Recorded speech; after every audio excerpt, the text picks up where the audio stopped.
All right, we are continuing on with chapter 7. This is the fourth video in the series for chapter 7. And we're going to start by talking about using parallel arrays.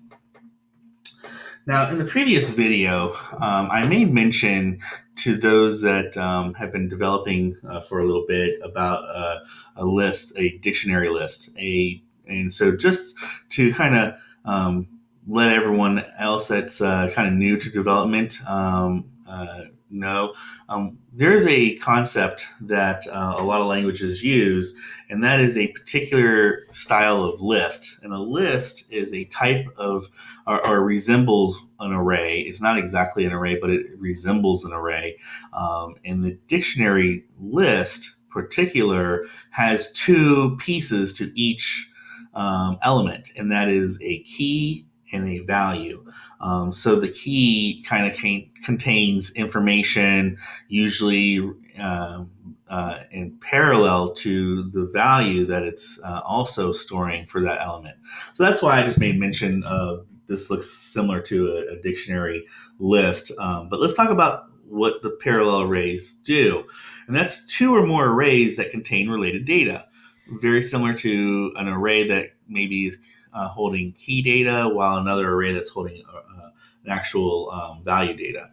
And just like any other array, it has it's going to have that subscript value, which is used then to relate the two pieces of data to each other.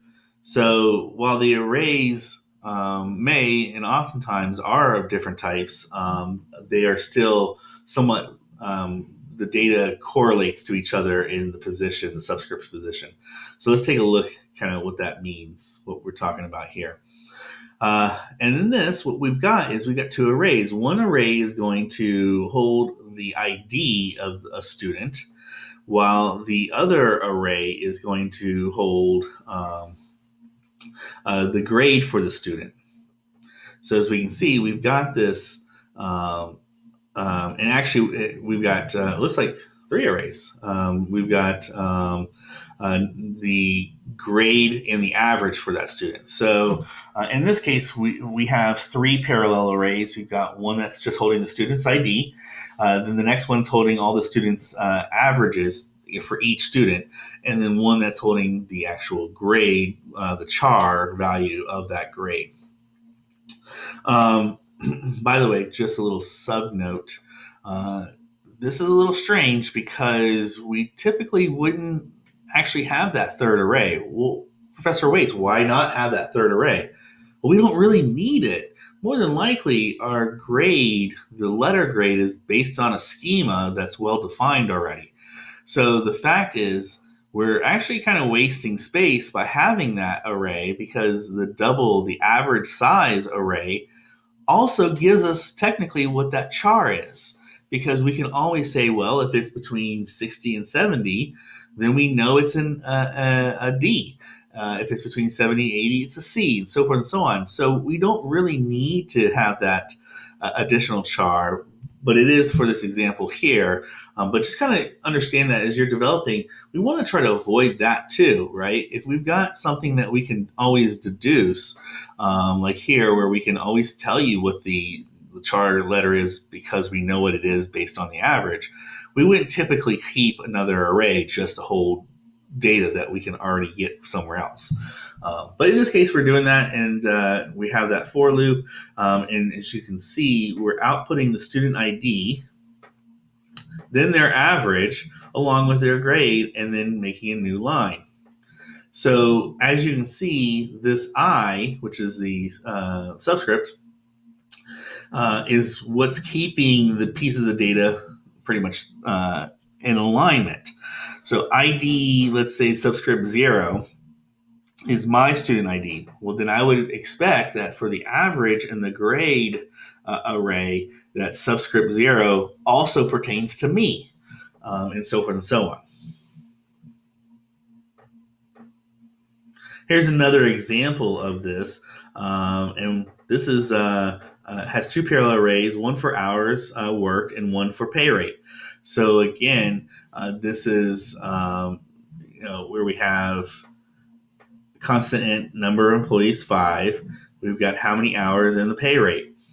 Interestingly enough, this parallel arrays also don't necessarily make sense to me, because how do I know which employee we're talking about? So again, in this case, this might be a good place for three parallel arrays. The first one being the employee number, then the how many hours that employee worked, and then the pay rate of the employees. But nonetheless, this does just show how we can use parallel arrays in our development. And I guess what they're doing in their mind is they are looking at the position itself as the employee number, which works. And I'll kind of explain that. Is what they're saying is the subscript is the employee number itself. So we have, and because of that, because we don't have an employee number 0, we're taking the subscript and adding 1 to it, so we make it indexed based on 1, not 0. That's what's going on there. So employee 1's got this, and employee 2, so forth and so on. But as you can see from this diagram, we're always wanting to relate the data. So subscript 0, which we now know is employee 1, because it's 0 plus 1, hours and pay rate. Employee number 2, which is subscript 1 plus 1. So again, making it based on 1 and not 0. This data relates, so forth and so on.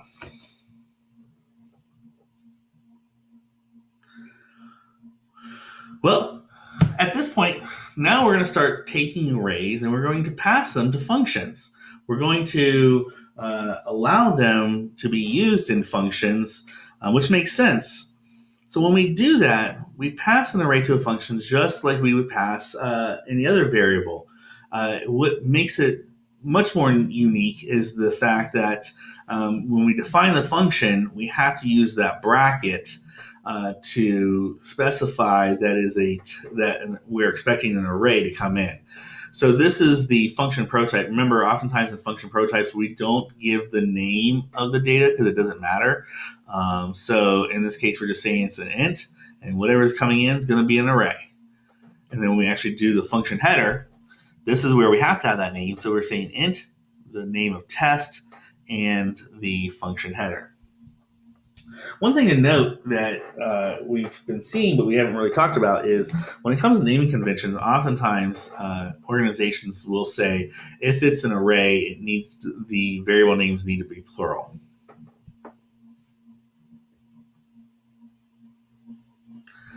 When you're passing arrays as function arguments, one of the common practices is for there to be a variable that says the size of the array. Again, remember what we were saying before is we can always get this actual size of the array, but we need to, oftentimes we don't use all the elements inside of an array. Sometimes we make arrays that are bigger than what we actually need. And so in often cases, when you're passing an array into a function, a lot of times the functions will have the size that's being used, or the number of elements that you actually used within that array. And so here's an example of us doing some prototypes where we actually say, hey, this is the array. Come on, there we go. But this is the size of the elements used, not necessarily the size of the array, because we can figure that out. But this is how many elements we actually used in that array.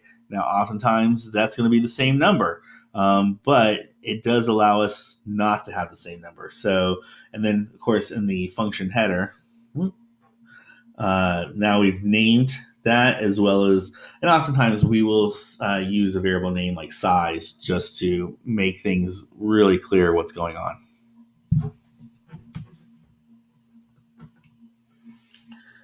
So this is just an example of that. We've got, again, our function prototype is already indicating that we're going to have an array and then we're going to have a size. This is us setting stuff up. And then this is us actually calling the function and passing the array in. This is we're going to pass the array in here, and then we're going to say the size. Now, as I told you, oftentimes the size that we're going to use is similar or going to be the same as the actual array size. And that's exactly what's happening here is we plan on using every element, so we just pass in the size as well. If we weren't using every element, let's say we only used 6, then we would pass in 6. So that way, if the function itself, like it does, sits in a for loop, now we're only going to iterate through the actual number of items we've used.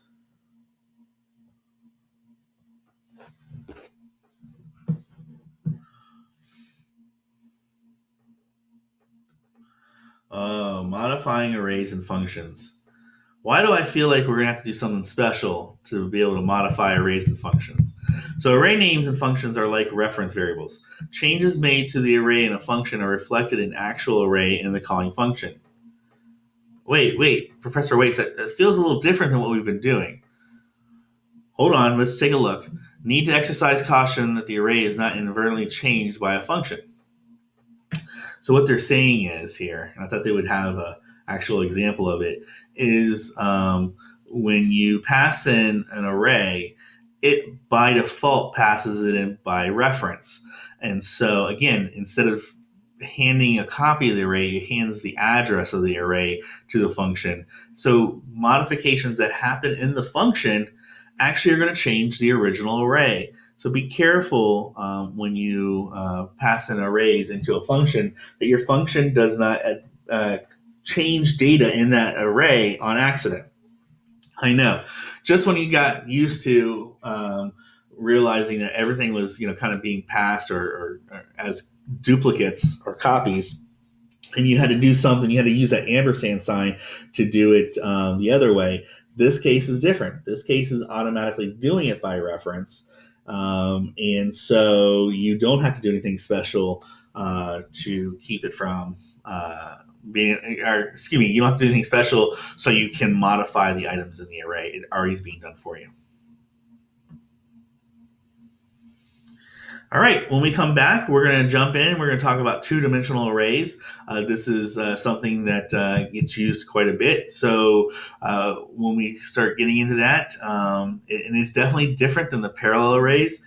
So we'll see you in the next video, and we'll talk about that, two-dimensional arrays. See you then.